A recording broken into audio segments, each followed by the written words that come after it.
어느덧 4월 마지막 주 목요 예배를 드리게 되었습니다. 오늘 사도행전 8장 1절에서 4절까지의 말씀을 함께 보겠습니다. 사도행전 8장 1절에서 4절까지의 말씀입니다. 우리 다 차리셨으면 함께 읽도록 하시겠습니다. 1절부터 함께 읽겠습니다. 시작. 사울은 그가 죽임 당함을 마땅히 여기더라. 그날에 예루살렘에 있는 교회에 큰 박해가 있어 사도 외에는 다 유대와 사마리아 모든 땅으로 흩어진다. 경건한 사람들이 스데반을 장사하고 위하여 크게 울더라. 사울이 교회를 위하여 반멸할세 각 집에 들어가 그 흩어진 사람들이 두루다니며 복음의 말씀을 전할세. 아멘. 네, 오늘은 부흥 시리즈 마지막 시간입니다. 오늘 행진의 지속력이라고 하는 제목으로 하나님 말씀을 나누도록 하겠습니다. 행진이 무슨 뜻일까요? 행진. 줄지어 앞으로 나가는 것을 행진이라고 하죠. 특별히 결혼식에서 보면 마지막 결혼식 피날레에서 신랑 신부의 행진이 있습니다. 신랑 신부 행진이라고 외치며 신랑과 함께 신부가 나란히 이렇게 걸어가는 모습이 있죠. 기억나십니까? 네. 네, 있죠. 그런 또 다른 의미가 있어요. 그것은 어떤 사건이 계속해서 일어남을 비유적으로 이르는 말이 행진입니다. 영화가 흥행해서 누적 관객 수가 500만, 1000만 이렇게 뛰면 무엇이라고 표현하느냐면 영화가 이제 고공행진한다. 그 인기가 고공행진한다라고 표현하기도 하지요. 그런가 하면 지속력이라고 하는 말은 어떤 상태를 오래도록 계속하는 힘을 얘기합니다. 종합해 볼 때 행진의 지속력이라고 하는 말은 어떻게 정의할 수 있냐면 어떤 사건이 계속해서 일어날 수 있도록 하는 힘, 그것을 행진의 지속력이라고 정의할 수 있습니다. 지금은 다방면에서 행진의 지속력이 굉장히 약한 시대를 우리가 살아가고 있죠. 변화가 굉장히 빠르기 때문에 모든 것의 수명이 굉장히 짧습니다. 사람들의 관심이 빠르게 이동하지요. 여기에 막 몰입하고 관심을 두었다가 어느샌가 저쪽으로 관심을 돌리는 경우들이 허다합니다. 만족이 굉장히 빠르죠. 하지만 만족이 빠른 만큼 실증도 빠르게 느낍니다. 오늘 너무 좋아서 샀는데 내일 되면 일주일이 지나면 실증이 나는 경우가 많다는 것이죠. 회사도 마찬가지입니다. 지속력을 추구하고 나아가는 것이 너무 힘들기 때문에 무엇을 합니까? 끊임없이 신제품을 개발하여 내놓게 됩니다. 이어갈 힘이 없다라고 하는 거죠. 새롭게 사람들의 이목을 끌지 않으면 이것이 유지될 수 없다라고 생각합니다. 그렇기 때문에 모두들 지속할 수 있을까? 지속할 힘이 어디에 있을까라고 찾고 있는 시대를 살아가고 있죠. 이런 시대의 흐름을 고스란히 온몸으로 느끼는 삶 속에서 우리를 돌아볼 때 우리의 믿음을 지키는 것에 또한 우리가 호흡이 굉장히 짧다라고 하는 것을 느끼게 됩니다. 오늘 뜨겁지만 삶을 지속하는 그 믿음이라고 하는 것이 오늘 다르고 내일 다르고 일주일이 다르고 참 짧게 우리의 호흡을 가져간다라고 하는 것을 느끼지 않을 수가 없습니다. 그렇기 때문에 이러한 시대의 한복판에서 저는 질문을 던지게 됩니다. 과연 복음의 행진이 지속될 수 있을까? 과연 복음이 확장되어서 이 땅 가운데 정말 예수만을 바라보는 그 아름다움을 바라보는 것이 지속되는 이 복음의 행렬이 멈추지 않을 수 있을까? 만약에 있다면 그 비결이 무엇일까? 라고 하는 깊은 고민을 던지게 되었습니다. 여러분 어떠십니까? 복음의 행진이 지속될 수 있겠습니까? 부흥이 일어날 수 있겠습니까? 주일뿐만 아니라 우리가 살아가는 월화수목금토 모든 날 속에 그 일상 속에 해상의 한복판에서 믿음의 지속, 믿음의 행진을 할 수 있다면 과연 그 비결이 무엇일까요? 저는 오늘 그것을 여러분과 함께 나누고 싶습니다.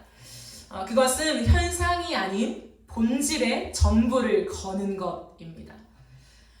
변하는 상황과 넘나드는 수치, 갈대같이 변하는 사람들의 마음, 거기에 집중하는 것이 아니라 본질의 전부를 걸어야 합니다. 그렇다고 상황을 무시하라는 얘기가 아닙니다. 그러나 우리가 훨씬 더 많은 경우에 현상에 집중하고 있다라고 하는 거죠. 수치에 집중하고 있습니다. 손해와 이익을 계산하는 것에 우리의 모든 관심이 몰두되어 있습니다. 그러나 믿음의 행진을 지속하기 위해서 우리에게 필요한 것은 본질의 전부를 걸어야 한다라는 거죠. 그렇다면 본질이 무엇일까요? 본질. 여러분은 본질을 무엇이라 정의하고 있습니까? 본질의 본래의 뜻은 말 그대로 우리의 원래의 상태로 지속하는 것입니다. 하나님께서 우리에게 주신 본래의 상태, 그 모습을 지속하는 것, 그것이 본질을 추구한다라는 거죠. 그렇다면 저는 오늘 이 본질을 가지고 이 본질에 우리의 전부를 거는 맥락 속에서 대단히 중요한 한 가지를 나누고 싶습니다. 본질이 무엇인가? 어떻게 살아가는 것이 본질에 집중하는 삶인가? 라고 했을 때에 주어진 상황을 잘 지나가는 것. 다른 말로 하면 잘 견디는 것이라고 여러분과 함께 나누고 싶습니다. 하나님은 우리를 본래 어떤 사람으로 창조하셨냐면 견디는 사람, 레스팅한 존재로 우리를 창조하셨다라고 하는 거죠. 이것이 무슨 말일까요? 상황을 잘 지나간다, 견딘다, 그것이 본질인가? 많은 경우에 상당한 사람들은 주어진 상황을 잘 지나가기보다 부정합니다. 부정의 반응은 무엇이냐면 상황에 묶이는 것이죠. 어떠한 일이 발생했을 때에 그것이 내가 원하는 상황이 아니었다면 우리는 흔히 왜 이런 일이 생겼을까라고 하는 질문에 매몰된다고 하는 거죠. 생각보다 훨씬 더 깊습니다. 우리의 기본적인 생각은 무엇이냐면 나에게 이런 일이 생기면 안 돼라고 하는 전제가 깔려 있습니다. 세상에 많은 부정적인 일, 그런 요소들이 있긴 하지만 그것이 내 인생에는 절대로 오면 안 되는 것이라고 하는 전제를 가지고 있죠. 그렇기 때문에 어느 상황 속에 크고 작건 간에 내가 생각하고 예상했던 상황 말고 다른 상황에 도달했을 때 우리는 그것을 받아들이거나 잘 지나가지 못한다는 거예요. 이것은 내 것이 아니야. 내게 주어져야 될 상황이 아니야. 내가 지금 당해야 될 대우가 아니야. 내가 어떤 사람인데 이런 대우를 당해? 이건 말이 안 돼. 라고 생각하면서 우리는 많은 부분, 상당 부분 그 상황을 잘 지나가기보다 부정하는 것에 에너지를 많이 쓰게 된다라고 하는 거예요. 오늘 본문 말씀을 보면 이어진 앞장 사건이 무엇이냐면 스데반 집사님의 순교 사건입니다. 엄청난 사건이죠. 스데반 집사님은 굉장히 경건하고 성령에 충만한 사람이었다라고 성경은 증언하고 있습니다.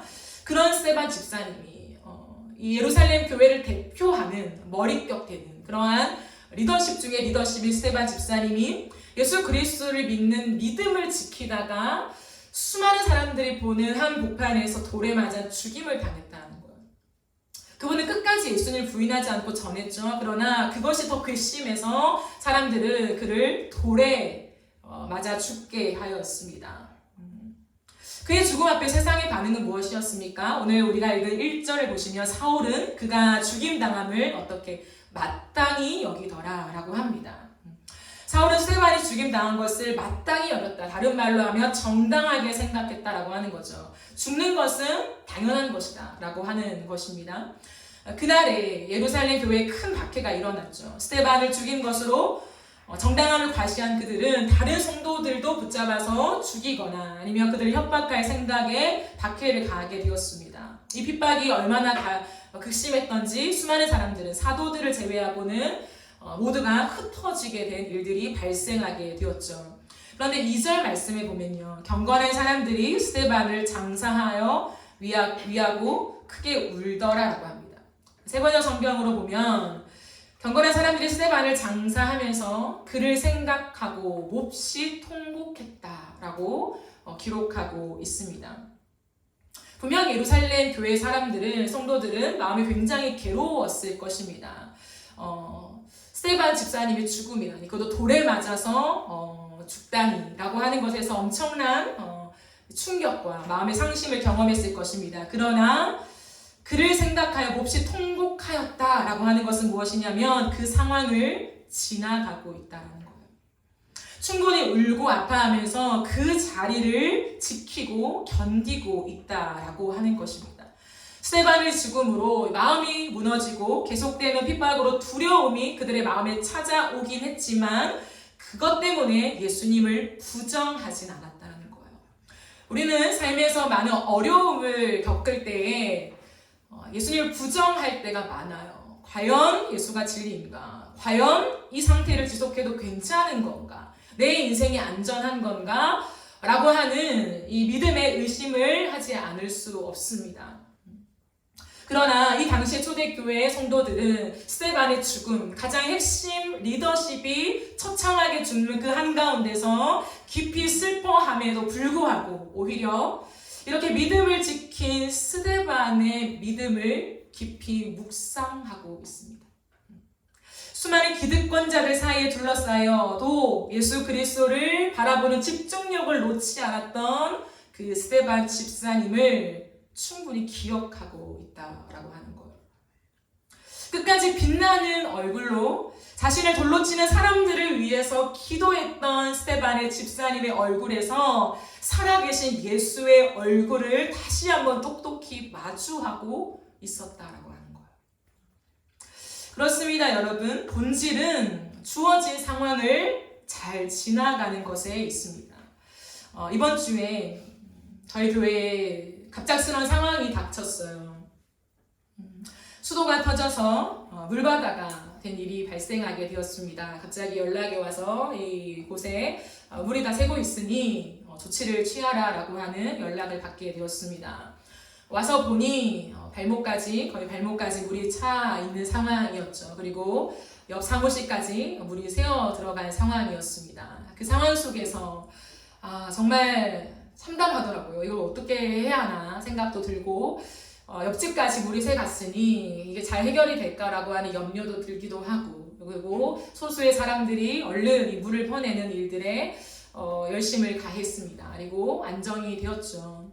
이 상황들을 지나가면서 다시 한번 생각한 것이 있어요. 우리의 인생 속에 뜻하지 않은 상황을 만날 수 있다라고 하는 거예요.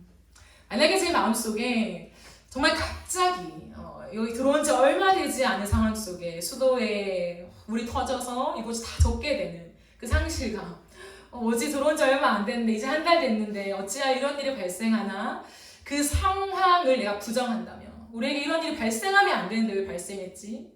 무언가 의미가 있나? 내가 뭘 잘못했나? 우리 흔히 그런 생각 하잖아요. 오만가지 이 상황에 몰두해서 벌어지지 말았어야 될 그 상황이 우리에게 벌어진 것을 붙잡고 제가 나아갔다면 올바른 수습을 하지 못했을 것입니다. 이 상황 속에 저는 낙심했을 것이고, 하나님 도대체 무슨 일입니까? 왜 그러십니까? 우리 교회를 축복하지 않으시는 거예요? 아니 뭐예요? 이런 여러 가지 부정적인 하나님 앞에 질문을 던질 수 있었을 것입니다. 그리고 여러 가지 부분에서 그래도 안정이 되었지만 저희가 배상해야 되는 부분도 발생하게 되었어요. 근데 그런 지점 속에 저희가 임대를 하고 있기 때문에 집주인분에게 전화를 드렸습니다. 여차여차 상황 속에 지금 이렇게 되었습니다 라고 말씀을 드렸을 때에 주인분께서 충분히 다 들으시면서 그러시냐고 참 놀라셨겠다고 오히려 제 마음을 위로해 주셨어요. 그러면서 상황을 어떻게 하면 좋겠냐 이렇게 처리하시고 그러면 요구를 하셔라, 충분히 당연히 해드려야죠 라고 하는 그러한 따뜻한 말씀이 전화기 사이로 전해지게 되었습니다. 그러면서 그분이 한 말씀을 하시더라고요. 사실은 여차여차해서 제가 지금 상중에 있습니다. 가족분 중에 한 분이 갑작스럽게 세상을 떠나셔서 하나님 나라로 가셨다라고 하는 그 말씀을 전해 듣게 되었어요. 참 아픈 현실이었어요. 그 상황 속에서. 그런데 제가 느낀 것은 무엇이었냐면 인생에 있어서 그분의 가족, 가장 가까운 가족을 잃으셨는데 참 견딜 수 없는 상황 속에 있으셨어요. 그런데 그 상황이 아니라 조금 더 눈을 들어서 저의 이야기를 충분히 들어주셨던 그분의 태도가 전화를 끊고 나서 계속 떠올려지고 제 마음의 여운으로 남아 묵상이 되더라고요. 상중에서 가족의 상을 지나고 그 상심과 풀리지 않은 이유, 왜 이런 일이 우리에게 발생했을까? 수많은 고민과 아픔의 지점들을 지나가고 있을 터이지만 전화를 통하여서 이러한 일들을 당했다라고 하는 것 속에 오히려 저를 위로하시는 그분의 따뜻한 음성이, 그리고 기도를 부탁하시는 그분의 음성이 저에게 참 많은 생각을 하게 되었습니다. 오늘 이 말씀과 연결되는 것이죠. 상황에 매몰됐다며 일어나지 않아야 될 일, 우리 집에 왜 상이 나타났나, 왜 발생했냐, 갑자기 왜 장례냐, 갑자기 왜 어려움이냐, 하나님을 잘 믿는 가정인데 라고 생각했다면 아마 저에게 그런 말씀들을 하지 못하셨지 않을까 생각합니다. 그러나 그 어르신은 먼저 그 상황에 매몰되지 않고 그 상황을 부정하지 않고 힘겹지만 통곡하셨겠지만 그 눈물로 그 상황을 잘 지나가고 계시다, 견뎌내고 계시다라고 하는 것을 제가 느끼게 되었습니다. 그래서 기도를 계속해서 하게 되었어요. 여러분도 생각나시면 그 가정에 위로가 있기를, 하나님의 위로와 사랑이 임하기를 함께 기도해 주시면 감사하겠습니다. 이런 거죠. 우리의 인생 속에 상황을 잘 지나간다는 것이 생각보다 쉬운 일이 아니에요. 여러분, 우리가 왜 믿음이 이렇게 떨어지나요? 왜 믿음이 약해지나요? 너무 좋았는데 하나님께 찬양하고 결단하고 결심하고 하나님의 음성도 듣고 날 사랑하신다라고 하는 그 주님의 따뜻한 품을 경험한 우리인데, 왜 우리는 너무나도 쉽게 어떨 때 보면 내가 이렇게 가볍게 믿음이 떨어질 정도인가 라고 생각할 만큼 쉽게 우리의 믿음이 약해질까요? 상황 때문인 거예요. 하나님이 정말 우리의 인생 속에 부재하신다거나 하나님이 무언가 변하셔서가 아니라 내 상황에 내가 몰입되어 있는 거죠. 작게는 오늘 일어나는 만나는 사람들, 내가 업무를 처리하다가 아니면 학교에서 여러분이 처해 있는 모든 일상의 한가운데에서 아주 작지만 내가 받지 말아야 될 대우, 내가 받을 필요가 없는 그런 말투에 누군가의 그 말들, 어떠한 태도들, 이런 것에서 그 상황을 내가 맞닥뜨리면 이내 내 마음이 상하고 이 마음속에 하나님의 은혜가 쏟아져 버린다는 거. 가득했던 사람을 사랑해야지, 잘 대우해야지, 웃으면서 해야지, 하나님의 영광을 드러내야지, 이렇게 우리의 마음이 밝았던 것들이 아주 작은 상황에 딱 접하게 되면 우리가 그 상황을 부정하고 있기 때문에, 내 내면으로는 부정하고 있기 때문에 그 부정함이 상황을 잘 지나가는 것이 아니라 내 삶을, 내 생각과 기분과 감정을 그 상황 속에서 묶어버리기 때문에 더 이상 전진할 수가 없는 거예요. 사랑을 지속할 수가 없는 거죠. 그 사람을 이해할 수 없는 거예요. 내 삶의 웃음기가 사라지는 거죠. 행복과 하나님 주신 평안이 빼앗아지는 경우들을 경험합니다. 그러므로 상황은 굉장히 중요한 부분이에요. 상황을 잘 지나야 우리의 다름질을 완주할 수 있습니다. 우리는 표대를 하나 가는 중이잖아요. 그런데 상황이 오면 그 상황에 묶이게 되면 표대가 안 보이는 게 문제인 거예요. 이 상황에 매몰돼서 내게 지금 있는 이 상황 속에 손해 이익관계를 따지게 되는 거예요. 예를 들어 저처럼 이 상황에 있다면 어떠한 것들을 내가 잘 지나가기보다는 우리의 손해, 내가 어떻게 지금 상황이 이렇게 됐나, 무엇이 내가 피해인가, 어떻게 복구해야 되나, 여기에 내가 함몰되어 있으면 그 다음으로 하나님 원하시는 믿음으로 나아갈 수가 없는 거예요. 그러나 이 상황 속에서도 일단은 잘 지나가야지. 그럴 수 있다. 여러분, 있을 수 있는 일이잖아요. 이게 너무 낡아서 건물이 오래되어서 그 밸브가 노후돼서 풀려버린 거예요. 그 밸브가. 그래서 물이 터져 나온 거죠. 근데 시간 속에 방치되어서 이런 일들이 발생하게 된 것입니다. 그렇다면 있을 수 있는 일이잖아요. 물론 내게 없었으면 더 좋았을 일이지만, 그러나 내게 절대 생기면 안 될 일이라는 것은 없다는 거죠. 우리에게 안 좋은 일들이 생기면 안 되지만, 발생하면 정말 안 되지만, 그럼에도 불구하고 발생할 수 있다라고 하는 거예요. 내가 예수님을 잘 믿어도, 내가 하나님과 관계가 너무 좋아도 내게 어려운 일이 발생할 수 있다라고 하는 거예요. 어려운 일은 예수님을 안 믿는 사람, 뭔가 하나님과 관계가 안 좋은 사람에게 닥쳐서 거봐, 하나님을 잘 안 믿으니 그런 일들이 발생했지라고 사용할 수 없는 것이라고 하는 것이죠. 그래야 우리가 믿음을 지속할 수 있어요. 그 믿음이 무엇입니까? 사람을 보는 거예요, 여러분. 손해가 얼마나 될까? 어떻게 복구할 수 있을까? 이게 많을까? 잘 될까? 예배를 드릴 수 있을까? 이 상황에 매몰되면요, 옆에 피해 당한 그 사람의 마음이 헤아려지지가 않아요. 얼마나 불편하셨을까? 사람도 없는데 물이 들어오는데 얼마나 짜증이 나셨을까? 그런 마음들이 이해되지 않아요. 이거 배상해줘야 돼? 이거 우리가 잘못한 거 아닌데? 이 생각 속에 우리가 사로잡히게 된다라고 하는 거예요. 함께 도와주고 일하고 이 물을 치워주고 있는 옆에 사람들이 보이지 않아요. 왜 빨리 못할까? 왜 이렇게 해주지 못할까? 라고 하는 짜증과 원망이 가득하겠죠. 이것이 우리의 인생이다라고 하는 거예요. 우리의 인생에 그 상황에 매몰되면 옆에 사람에게 나타나는 것이 짜증이에요. 해주지 못하는 것, 수습하지 못하는 것에 우리가 몰입되어서 그 사람을 향한 사랑을 지속할 수가 없게 되는 것이죠. 여러분의 상황은 어떠십니까? 여러분의 인생은 지금 어떠한 지점들을 지나가고 있으십니까? 상황은 바뀌어요. 변수가 늘 있다는 거예요. 그리고 큰 상황이 아니더라도 작은 상황 속에 우리의 마음이, 우리의 기분이 일희일비할 수 있는 충분한 여건들은 항상 주어집니다. 근데 그 가운데, 변하는 상황 가운데 여러분은 무엇을 붙잡고 있으십니까? 정말 그 상황을 잘 지나가고 있으십니까? 그럴 수 있다. 그러면 이 상황을 내가 잘 지나가야지. 어떻게 해야 될까? 라고 하는 것에 여러분의 마음을 두고 있으십니까? 그게 정말 중요해요. 그래야 우리가 추구하는 이 복음을 살아내는 것, 결국에는 사람을 예수님의 마음으로 대우하는 거잖아요. 어떠한 건물을 세우고 기독교의 숫자를 늘리는 것이 아니라 내가 오늘도 그리스도의 편지가 되어서 누군가에게 여전한 미소와 따뜻함과 예수 그리스도의 사랑으로 그 사람을 위해 기도할 수 있는 태도가 견지되어야 하는데, 그것을 지속할 수 있는 힘은 상황을 잘 지나가는 것에 있다라고 하는 거예요. 그렇다면 상황을 잘 지나갈 수 있는 힘이 무엇일까?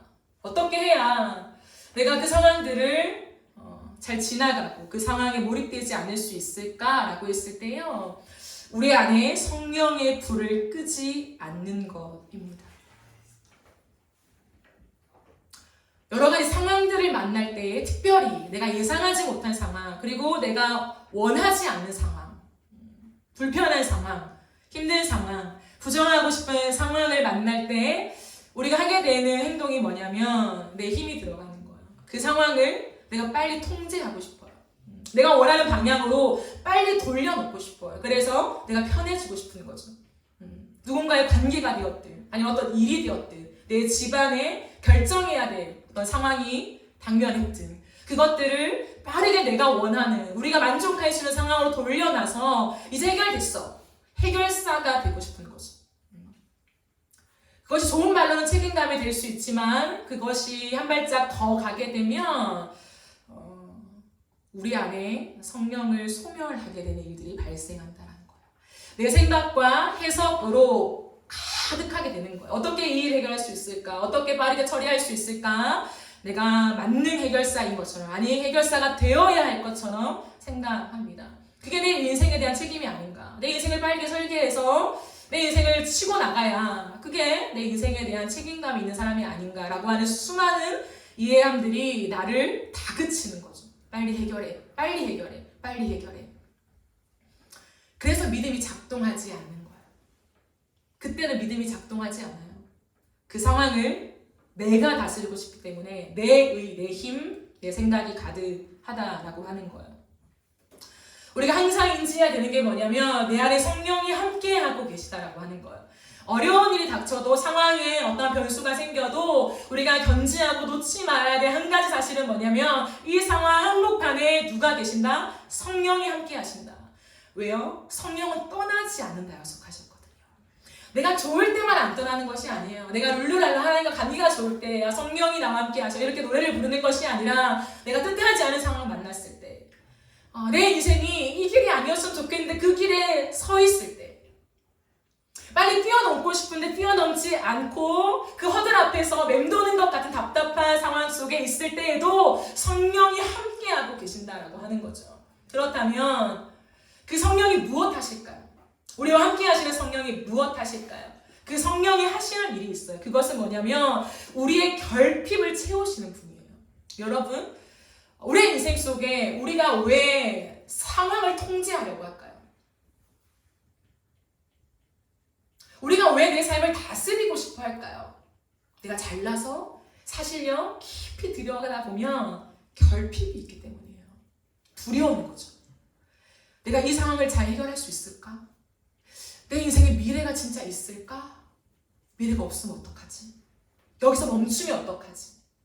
내가 생각하는 것보다 상당 기간을 여기에서 뺑뺑이 돌면 나 어떡하지? 나 능력이 없는데. 수없이 많이 내 내적으로 우리는 결핍을 경험합니다. 지혜의 결핍, 능력의 결핍, 그리고 공의의 결핍. 내가 공의롭다고 말하지만, 공의를 추구한다고 말하지만 여전히 내 손이익을 따지고 있는 공의롭고 정의롭지 못한 내 결핍이 나를 다그치는 거예요. 너 빨리 정의롭게 해결해. 넌 정의로운 사람이잖아. 너 빨리 지혜롭게 해결해. 너 지혜 있는 사람이잖아. 빨리 너의 능력을 다 동원해서 이 일을 해결해. 너 능력 있는 사람이잖아. 그래서 우리는 내가 능력이 있다라고 하는 것을 증명해 보이고 싶습니다. 이것을 빨리 수습화해서 탁월해. 너의 지혜가 이 모든 상황들을 빠르게 수습했네. 역시 너는 대단한 사람이야. 라고 하는 인정을 자기 자신에게도 타인에게도 인정받기를 원한다는 거예요. 그 욕구가 굉장히 강해요. 그래서 내 상황을 객관적으로 볼 수 있는 눈이 없습니다.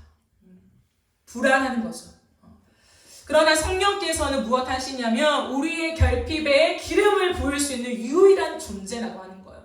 내가 그렇게 내 인생에 많은 결핍을 채우려고 해도 지혜를 채울 거야. 능력을 채울 거야. 내가 이것을 수습해서 내가 해결할 수 있다는 걸 증명해 보일 거야. 라고 한다고 해서 우리의 결핍이 채워지는 것이 아니라 그 결핍은 더 깊어질 수밖에 없어요. 왜일까요? 오늘 해결했으니 다음번에는 더 잘 해결해야 되거든요. 내가 오늘 이 허들을 뛰어넘었으니 다음 높은 허들은 당연히 더 잘 뛰어넘어야 되거든요. 그 기준이 점점 높아지는 거예요. 나의 기대와 상대방이 나를 향한 기대가 점점 높아지는 거예요. 그러니 이 책임감의 어깨가 올라가면서 어떠한 상황이 닥쳤을 때 우리는 재빨리 통제하고 싶은 욕구가 훨씬 더 높이 올라가게 됩니다. 결핍을 채울 수 있는 존재는 우리 자신이 아니라는 거예요. 그렇기 때문에 우리의 결핍을 누가 채우느냐? 우리와 함께 하시며 영원히 떠나지 않으시는 성령께서 채우신다는 사실을 기억하셔야 합니다. 그 성령께서 우리에게 오셔서 어떻게 하시냐? 하나님을 향하여 반응하지 못한 내 마음을 깨우세요.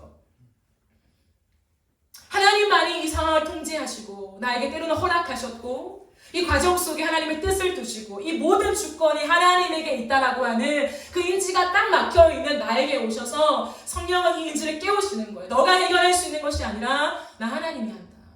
너가 너의 인생을 치고 나가는 것이 아니라 내가 너의 인생의 계획자요 설계자다.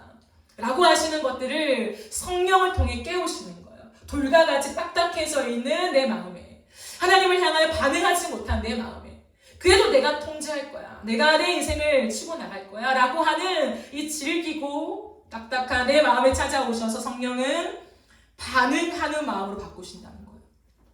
작동하는 마음으로 바꾸신다라고 하는 거예요. 새로운 마음을 불어 넣으신다는 거예요. 성령이 우리의 마음을 만지시기 시작하신다는 거. 이것이 무엇이냐면 기름 부으신다라고 하는 거. 성령이 나에게 기름 부으신다. 여러분 보세요. 오랫동안 사용하지 않은 자전거, 철 이런 걸 보면요. 웬만큼 내가 작동을 하려고 막 노력해도요. 꼼짝하지 않습니다. 우리가 기름칠 한다고 하죠. 오래 손이 묻지 않은 그곳을 기름칠 한다고 합니다. 작동되게 하는 거예요. 반응하게 하는 거죠. 그 일을 성령께서 하신다는 거예요. 때로는 우리의 인생 속에 여러분 구원을 받았다고 해서 우리 인생이 바로 뒤집어지는 건 아니에요. 우리 안에 성령이 임하시는 거죠. 그래서 여전히 내가 내 힘으로 사용하기 위해서 인생을 지탱하다가 하나님의 그 무엇이 나에게 오지 않는 그 상태가 지속될 때요. 삐걱거려요.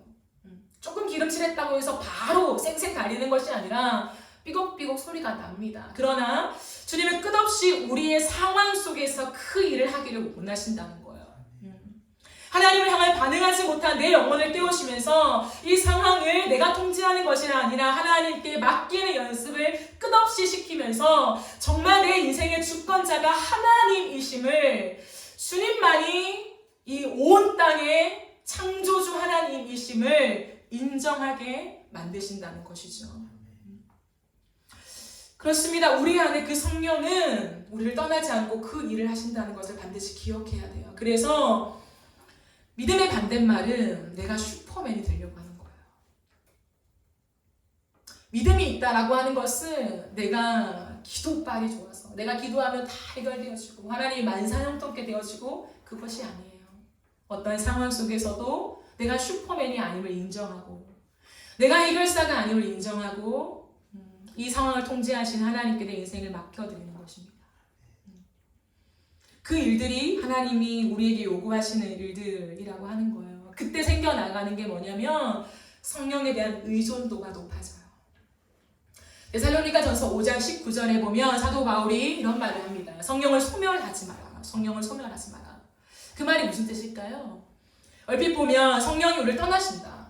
소멸하는 거, 없어지는 거잖아요. 라고 이해하기 쉽습니다. 그러나 제가 거듭 말씀드린 게 무엇입니까? 한 번 임한 성령님은 우리를 떠나지 않으신다고요. 그래서 성령을 소멸하지 말라라고 하는 원뜻을 뭐냐면 조금 더 가까운 표현이 뭐냐면 성령의 불꽃을 끄지 마십시오 라고 하는 말이에요. 성령이 우리에게 왕성하게 일하시는 것들을 막지 마라 라고 하는 것이죠. 성령의 불꽃이 왕성하게 우리의 인생 속에 활활 타오르기를 기대하시는 분이 하나님이라고 하는 거예요. 하나님이 우리의 인생의 주도권을 가지고 우리의 인생을 끌고 나가시기를 하나님 너무 원하신다는 거예요. 성령은 잠잠한 영이 아니십니다. 성령은 항상 불과 같이 때로는 물과 같다라고 말해요. 내가 물을 붓듯이 너에게 하나님 아버지의 사랑을 부어줄 것이다. 내가 불과 같이 너의 마음을 태울 것이다. 그리고 성령의 바람으로 우리가 느낄 수 있도록 하나님께서 우리의 인생에 불어오신다라고 수없이 많은 다양한 표현들을 통하여서 성령이 얼마나 강력하게 역사하시는 존재이신가를 우리에게 드러내고 있다라고 하는 거예요. 성령이 그렇게 약한 존재가 아닙니다. 우리가 생각하는 것처럼 조금씩 아주 보이지 않게 내 인생을 끌고 가시고 나에게 역사하시고 그런 분이 아니라는 거예요. 그 성령은 굉장히 다이나믹하시며 우리의 인생을 한 방에 하나님께로 데리고 가실 수 있는 무한한 능력자요. 모든 권한을 가진 하나님이시라는 거예요. 그런데 그분이 우리의 인생에 왜 역사하시지 않나? 내 인생은 왜 다이나믹하게 하나님의 일하심이 드러나지 않나라고 했을 때 하나님의 능력의 문제가 있는 것이 아니라 나에게 문제가 있는 거예요. 여전히 내 상황을 붙잡고 있으니 성령께서 일하실 틈이 없는 거죠.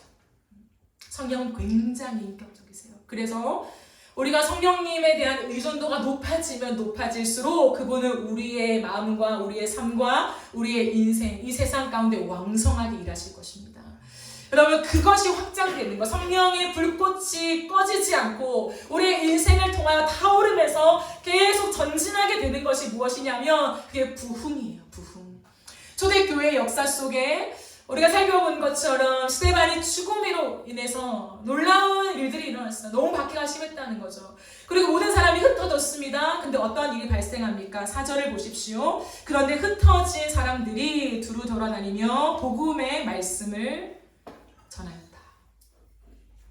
흩어진 사람들이 돌아다니며 말씀을 전하였다는 거예요. 흩어진 사람들이 도망하면서 숨어서 이게 진짜 진리인가? 어떻게 스데반이 죽을 수 있나? 다른 사람도 아니고 믿음과 성령이 충만한 사람. 예루살렘에 수천 명의 성도들이 있었는데 그 중에서 7명으로 선발될 만큼 그 7명 중에서 탁월한 정말 주님을 순전하게 사랑하는 이 스데반이 어찌 돌에 맞아 죽나? 하나님 살아계신가? 이 복음이 진짜란 말인가?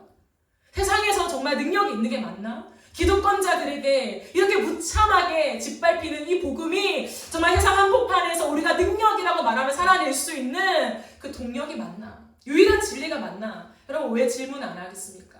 오늘날과 무엇이 다릅니까? 세상의 한복판에 세상 모든 사람들은 우리가 잘못되는 것을 마땅히 여겨요. 거봐, 너의 하나님은 죽었어. 네가 믿는 예수는 죽었어. 신이 아니야. 라고 증명받은 것 같아서 오히려 더 우리를 무시할 수도 있어요. 그러나 그 세상 한복판에서 그런가? 내가 믿는 예수가 왜 이렇게 힘이 없지? 내 일터에서는 힘이 없는 존재인가? 내 가정에서는 능력이 발휘되지 않는 존재인가? 왜 이렇게 아무 일도 발생하지 않지? 이게 뭐야? 왜 환난만 있어? 어려움만 있어? 내 인생에 왜 아무 일 드러나지 않는 거야? 기도는 응답되는 게 맞는 거야? 수없는 의구심과 회의감이 들 수 있는 그 한복판에서도 성령이 우리 안에 역사하시고 우리 안에 불꽃이 꺼지지 않는다면 우리는 그 상황을 타고 예수를 증언하는 일들이 지속될 것입니다. 왜냐하면 그것은 활동이 아니라 존재거든요. 그럼 복음이 증거되는 것은 활동이 아니에요. 전도지를 뿌리며 예수 믿으세요. 예수 믿으세요. 저의 인생을 보세요. 하나님이 이런 간증을 주셨어요. 그러니 예수님을 믿으세요. 여러분 그것은 일부분이에요. 일부분. 진짜 복음의 핵심은 뭐냐면 내 존재예요. 어떠한 상황에도 환경에도 분명히 하나님을 증명하지 못할 수밖에 없는 그 상황에서도 내가 여전히 예수 그리스도를 소망하며 그분을 바라보며 그 성령을 의존하는 의존도가 더 높아지는 삶을 견지하고 있는 것, 그것 자체가 복음이라는 거예요. 그래서 복음은 담장을 넘습니다. 복음은 내 안에 가둬져 있지 않습니다. 가둬질 수가 없습니다. 내 안에 있는 복음, 나만 간직하는 예수님, 나와 주님과 일대 관계 속에 속삭이는 기도의 내용들만이 아니에요. 복음은 나타날 수밖에 없는 걸 표정으로. 복음은 내 손과 발에 무언가가 나타날 수밖에 없는 거예요. 복음은 그 사람을 보면 알게 되는 거야. 아, 저 사람은 복음의 사람이다. 저 사람은 잘 모르겠다. 드러날 수밖에 없는 것입니다. 확연한 거예요. 그것은. 저 예수 믿어요. 저 교회 다녀요. 때로는 그 말을 하지 않아도 내 태도와 생각과 결정과 내가 어디에 머물러 있는가를 누군가가 봤을 때 알 수밖에 없는 거예요. 저 사람은 왜 상황이 매몰되지 않아? 뭐지? 왜 화를 내지 않아? 왜 저 사람은 희망을 놓지 않아? 희망이 없잖아. 미래가 없잖아. 어떻게 살 건데? 근데 왜 저 사람은 소망이 있어 보이지? 저 사람은 무엇을 품고 있지? 그 존재가 스테반처럼 그 존재가 복음이라는 거예요. 그래서 복음은 가둬질 수 없습니다. 복음은 누군가가 핍박한다고 해서 어디에 구석에 박혀서 꺼내지 못할 그런 창고에 놓여질 수 없다는 거예요. 왜? 내가 세상 한복판에 서 있는 한 복음은 증거되고 있는 거예요. 성경은 말합니다. 복음의 가장 강력한 뭐냐면 증인이라고 해요. 증인. 증거물이 아니에요. 증거물, 어떤 문서를 가져와봐가 아니라 증인이면 된다는 거예요. 증인. 증인으로 살아가면 된다는 거예요. 그건 무엇입니까? 존재라는 거예요. 존재. 여러분, 복음에 대한 수요가 온 땅에 있어요. 그것을 우리는 믿어야 돼요. 봐야 됩니다. 세상의 모든 곳에 결핍이 없는 것처럼 보여도 그렇지 않아요. 결핍은 끝없이 있습니다. 결핍을 감추려고 나의 어떠함으로 채울 뿐 더 큰 구덩이가 발생할 수밖에 없는 거예요. 세상은 복음의 수요가 있어요. 그렇기 때문에 우리가 하나님 앞에서 그 복음을 끝없이 흘려보내야 합니다. 복음이 담장을 넘어 옆집으로 흘러가게 되는 것, 그게 부흥이에요. 여러분의 인생 속에 부흥이 있는가라고 했을 때 나로 인해서 옆에 누군가가 복음을 보고 있는가예요. 복음을 보고 있는가. 복음을 믿는 건 또 다른 차원이라는 거예요. 그건 하나님의 주권의 영역입니다. 여러분, 내가 누군가를 믿게 할 수는 없어요. 내가 잘 살고 못 살고 조금의 우리의 태도와 삶에 더 나은 도덕적인 그리고 하나님을 믿는 모양들이 있어야겠지만 그것으로 그 한 사람의 구원이 결정되는 것은 아니라는 거예요. 그 사람의 구원을 결정하시는 분은 하나님밖에 없습니다. 그러므로 그 사람이 복음을 보고 있는가 오늘도. 그게 우리의 사명이에요. 여러분. 복음을 보게 하는 사람이 되십시오. 여러분의 선택과 상황 속에서도 복음을 보게 하는 사람. 그렇습니다, 여러분. 우리 안에 성령을 끄지 않는 것은 성령을 의존하는 거죠. 그러므로 매 순간 우리가 살아가는 삶의 한복판에서 성령의 도우심을 요청하십시오. 성령님, 저를 도와주세요. 성령님, 제가 할 수 없습니다. 여러분, 이 인정함이 진짜 있어야 돼요. 왜 주님이 우리의 인생에 사라집니까? 주님이 진짜 사라지신 게 아닌데 왜 마치 사라지신 것처럼 아무런 활동을 하지 않는 것 같은 상황을 우리는 걸어가게 됩니까? 나로 가득 차 있어서 그래요. 내가 다 할 수 있다는 거죠. 아침에 일어나서 내가 호흡할 수 있고 내가 준비해서 직장 나갈 수 있고 주어진 업무 담당할 수 있고 모든 걸 할 수 있고 내가 할 수 있다고 생각하는 거예요. 할 수 있기 때문에 성령에 대한 의존도가 굉장히 약한 거예요. 굉장히. 그러나 모든 순간 속에 정말 내가 할 수 없습니다. 하나님 변수는 있습니다. 내가 생각하지 못한, 상상하지 못한, 예상하지 못한 상황이 닥쳐올 수도 있습니다. 하나님 그거 제가 어떻게 해요? 사람의 마음을 제가 어떻게 움직여요? 하나님 그거 저 못해요. 여러분의 이 마음, 이 고백이 있어야 돼요. 정말로요. 여러분의 직장 한복판에서 끝없이 그 고백을 해야 돼요. 성령님, 전 할 수 없습니다. 하나님이 하여 주십시오. 하나님 내가 당연히 할 수 있는 것 같아도 당연한 거 없습니다. 주님. 제가 물 퍼다가요. 여기 상처가 났어요. 손에. 이 조금 그냥 까지는 것 정도인데요. 계속 따갑더라고요. 계속 신경이 쓰여요. 정상적이지 않다는 거죠. 이거 하나 다쳐도. 우리의 인생 속에요. 우리가 우리를 통제할 수 없어요. 그것을 깨닫는 것이 은혜입니다. 말씀을 정리하겠습니다. 부흥이 무엇일까? 부흥. 하나님 앞에 서는 거예요. 보이지 않는 것 같으나, 책에 가둬진 이론 같으나, 누군가가 만들어낸 또 하나의 종교 같으나, 그러나 내 눈앞에 선명하게 계신 예수를 보는 것. 근데 그분이 너무 아름다우심을 확인하게 되는 것. 그래서 그분을 위해 살 수밖에 없는 것. 그게 부흥입니다. 부흥이요. 그래서 내 어떤 상황 속에서도 내가 내 인생을 통제할 수 없고 하나님이 내 인생을 만지시고 이끄시고 끌고 가신다라고 하는 믿음을 가지고 성령을 강하게 의존하게 되는 것. 그것이 부흥이에요. 그 부흥이 우리 안에 있을 때, 부어질 때 사람들은 나를 보면서 복음을 보게 될 거예요. 저 사람의 얼굴 속에 복음이 있다. 내가 믿지 않아도 뭔가 있는 것 같아. 그래, 이거는 줘야 되잖아요. 이거는 핍박을 받아도 그거는 줘야 되잖아요. 그것이 있으면 돼요. 그것이 있으면 복음이 행진하고 있는 거예요. 이렇게 지속되는 거지. 우리의 인생 속에 어제의 믿음, 오늘의 믿음 다르죠. 다르지만 그 끈을 놓치지 않고 가져가야 돼요. 그것은 나의 날마다의 시간 속에, 매 순간의 시간 속에 진실로 하나님이 나의 주인이십니다.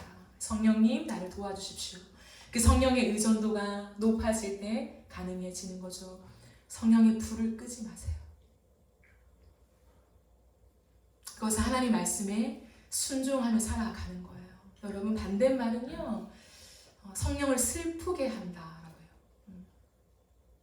우리가 하나님 앞에 기쁨으로 복음으로 부흥의 여정을 살아가는 그거 반대말은 성령이 슬퍼하신다라는 거예요. 마치 눈물을 글썽글썽하고 있는 그 모습이 성령의 모습이다라고 비유해요. 우리를 보시며 성령께서 눈물을 글썽글썽거리시면서 슬퍼하십니까? 아니면 그 주님이 기뻐하시며 왕성하게 역사하십니까? 성령의 불을 끄지 마십시오. 하나님의 말씀에 순종하십시다. 그 말씀이 전부인 줄 알고 우리의 인생 속에 너무 교만하지 말고 겸손하게 하나님 내 인생을 다스려 주십시오 라고 성령께 의탁드리며 우리의 삶을 살아가며 저와 여러분의 인생 속에 담장을 뛰어넘는 그 복음의 역사들이 부흥으로 이어져 가기를 예수님의 이름으로 축복합니다. 우리 함께 찬양하고 기도하는 시간을 갖도록 하겠습니다.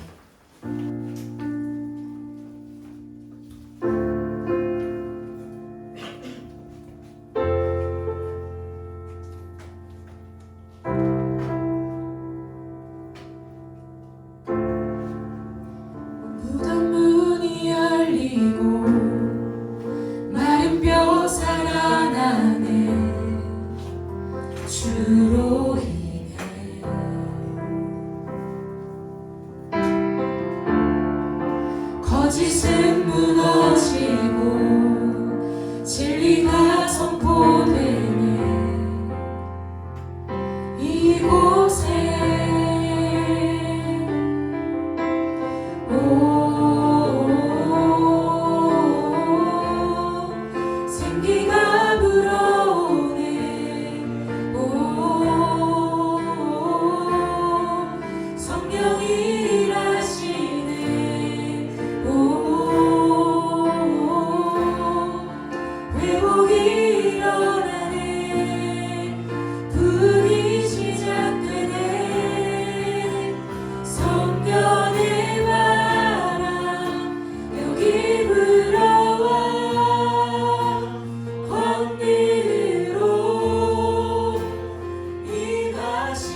임하시네.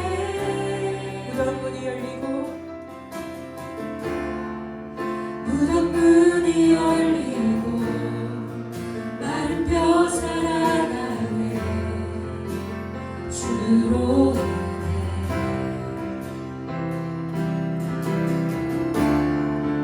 거짓은 무너지고 진리가 선포되네. 이곳에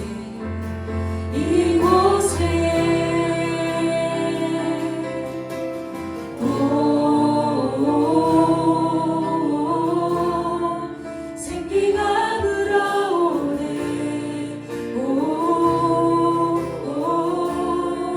성령이 일하시네.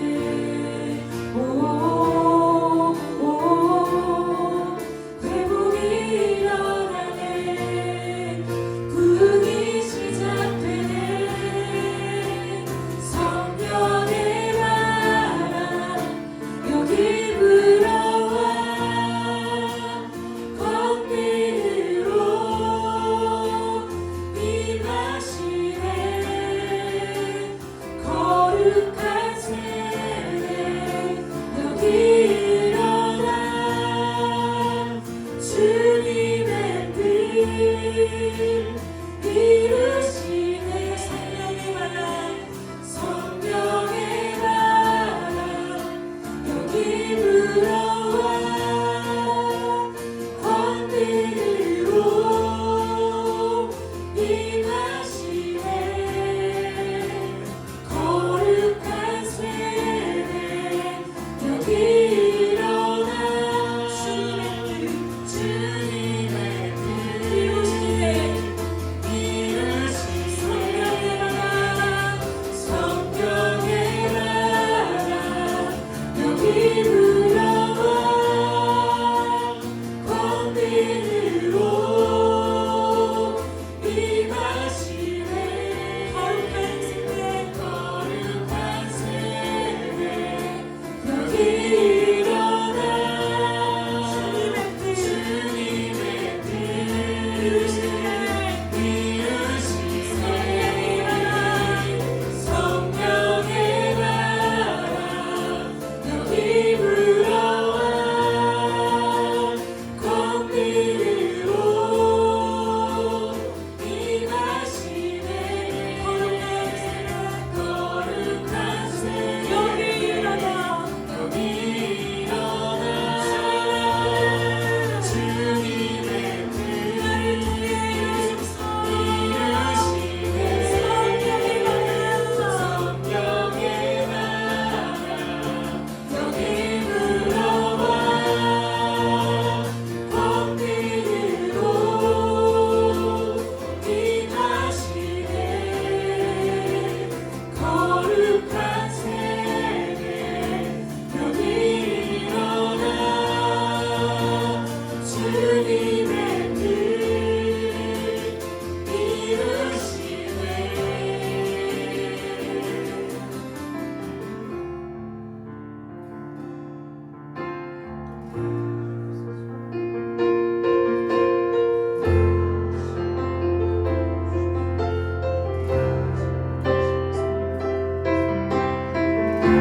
성령님이 여기 계십니다. 성령님은 우리 안에 살아계십니다. 그분은 죽은 하나님이 아니라 오늘도 살아 역사하시는 우리를 일으키신 하나님이십니다. 우리가 우리의 상황을 통제하려고 했고 우리의 상황을 부정하고 싶었고 내가 원하는 상황으로 돌이켜 놓고 싶은 우리의 욕구가 너무 강렬하였어. 우리의 상황에 묶여있는 우리의 인생 속에 하나님을 바라보지 못하고 있었던 것들을 우리가 회개하며 나아갑시다. 여전히 우리의 인생에 내가 주인이 되어야 했고 내가 모든 것을 다스려야 했고 내가 처리해야 했던 여전히 내가 내 인생의 왕이 되어 있었던 우리의 모든 순간들을 주님 앞에 하나하나 고백하며 회개하며 나아갑시다. 주님만이 우리의 주인이십니다. 주님이 죽어 우리를 살리셨습니다. 그 주님이 우리와 함께 하시며 우리의 인생을 이제부터 영원토록 끌고 가시기를 기대하십니다. 그 주님 앞에 주도권을 내어놓지 못한 우리의 삶을 하나님 회개합니다. 하나님 잘못했습니다. 하나님 앞에 모든